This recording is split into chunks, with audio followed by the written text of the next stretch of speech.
Unraveling deception. The alibi built through calculated words and silences from Jennifer Soto, who may just be the puppet master in this case. What do you The think? word already reveals the performance of the expected behavior. It indicates it's completed performance. I've done what a concerned mother would do, and we've got a temporal problem. When exactly did she discover the phone and leave the messages? No explanation of futility. It doesn't mention the obvious, that Madeline can't receive these messages. And in many crime scenes that involve telephones, we have the criminals deliberately being in possession of the victim's telephone. And that happens many times when law enforcement goes back to look at, let's say, a husband that took his wife's life, and then he calls the wife's phone, right? He creates an alibi. Let's say this husband takes the wife's life. He takes her life, like Chris Watts. Take her life early in the morning, and you do it before anybody's up, and then you leave and you go to work. Then what you do is you take your cell phone and you call your wife's cell phone so that it gives you that alibi. It creates this alibi by using deception. Now, law enforcement wouldn't normally look at a grieving husband or mother, but when you go back and look at it, you realize that was to make an alibi for themselves, so that when law enforcement gets there, you got this concerned husband calling the wife a bunch of times, but she's already not alive. So you got this phone sitting next to this lady that the husband can't get a hold of. Can you do a welfare check? How many times have you seen that? How many times have you seen people do that? Use deception as an alibi and then get caught because they're calling a phone and the location's at the same location. So why would you be calling Maddie if your phone was with hers? Oh, duh, because I just forgot. I'm such a dingbat. No, Montana Mystic, what's up? Let me know who you want to shout out to. I saw you saying something about someone's birthday. All right, let's keep going. Texting messages to it and leaving telephone calls to it.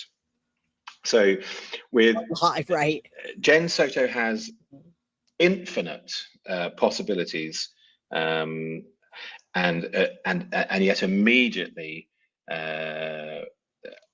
says, and I've already left her messages. I mean, guys, one of the biggest cases, and then I hope you know this, the Murdoch murders, right? That he took his wife and his son out. He did that same thing. He didn't bank on them checking. He went home, met up with them, and took their lives. And then he left to his mom's house to create an alibi. But what he didn't count on was law enforcement looking at the ping on his phone while he was calling his wife to check on her. The pings matched up. All right. This is not rocket science. This happens every day, I'm sure. The laptop statement. The only device that she's got on her right now is her school laptop. So the certainty of limitation here is incorrect. Jennifer uses only, and she uses present tense certainty about that Madeline has right now, and yet number of hours have allegedly passed since the separation. So she shouldn't know whether this is the only device that she has on her right now. Madeline's been missing.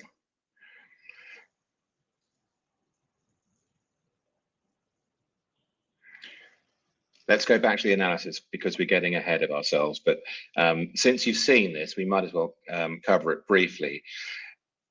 We know there's a problem with the pronouns of we and I with the school drop-off. And Stephan is the one who uses the we here, and Jenn uses the he. So we have, and he's using the we in front of her. So I believe that there's pre-planning with the school drop-off that initially involved.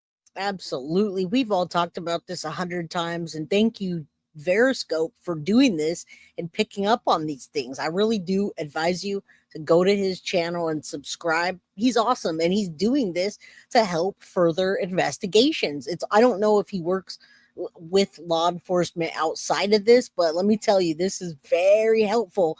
This exact same process was used in the Jack and Lily case. Although we don't have any solutions, it definitely is good. It's a good tool. I really do hope law enforcement takes a second look at this. Jenn saying to us that Stephan and her dropped her off, and I believe she changed that later in her testimony to she was under the duvet and actually wasn't up. And for the very first time, Stephan Sterns drops Madeline at school completely out of the blue. Let's go back to the video. Let's listen to that again. And watch and listen, guys. Watch, listen. Listen very carefully. It's unusual. I've already sent her messages. Already.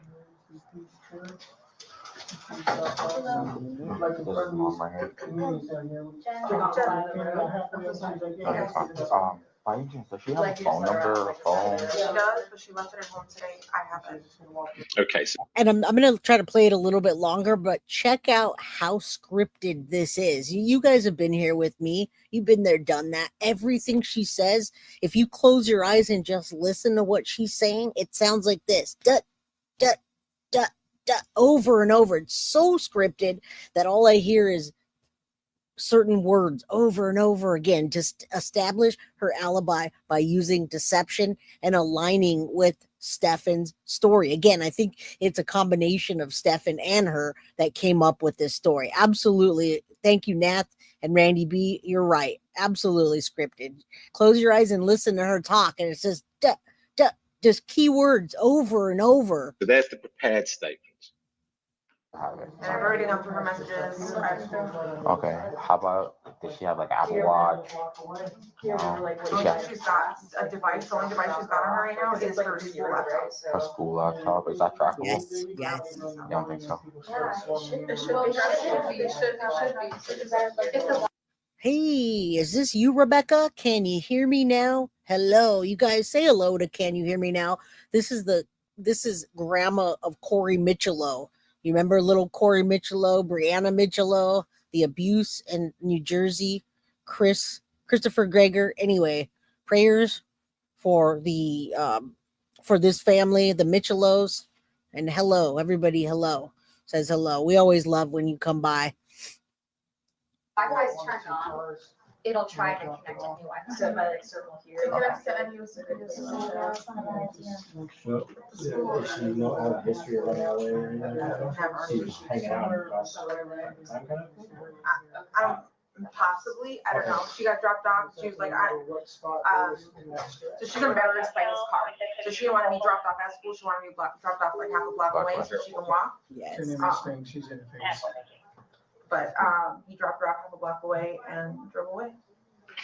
And drove away. And that's it. End of story, done. My daughter's We gone. have a priority order, which is slightly forgiven because the police officer did immediately ask about the telephone. Traditionally, we might say that her priority should be looking for Madeline and not. Yeah, I love this. Her priority's not looking for Madeline. It's for looking for Madeline's phone and looking for the people that she can discuss, that she talked to create an alibi. Everything is creating an alibi for herself right now and trying to deceive law enforcement so that they don't find her right away, because that could be catastrophic. Oh wait, and it is. If it wasn't for the CSAM, this case probably wouldn't have went the way it did so quickly. That and them finding Maddie's body so fast, right? Thanks to Thomas Karras. Not establishing the telephone alibi. It's diluted slightly because of the question. However, her delivery indicates to me that it is in fact the priority to deliver the alibi, and it was delivered in a tonality and speed and linguistically, which demonstrates to me that that is a pre-prepared immediate statement, whether he had asked about the telephone or not. So we have a priority inversion where she should be delivering information about Madeline, and instead she's delivering information about the telephone alibi. Let's go into a little bit more detail on that.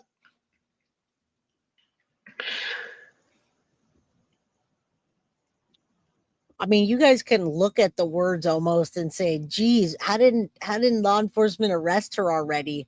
But what I gotta say is, even though law enforcement hasn't arrested her yet, they're very interested based on the behaviors and these situations that happened. All right. They are very, very interested.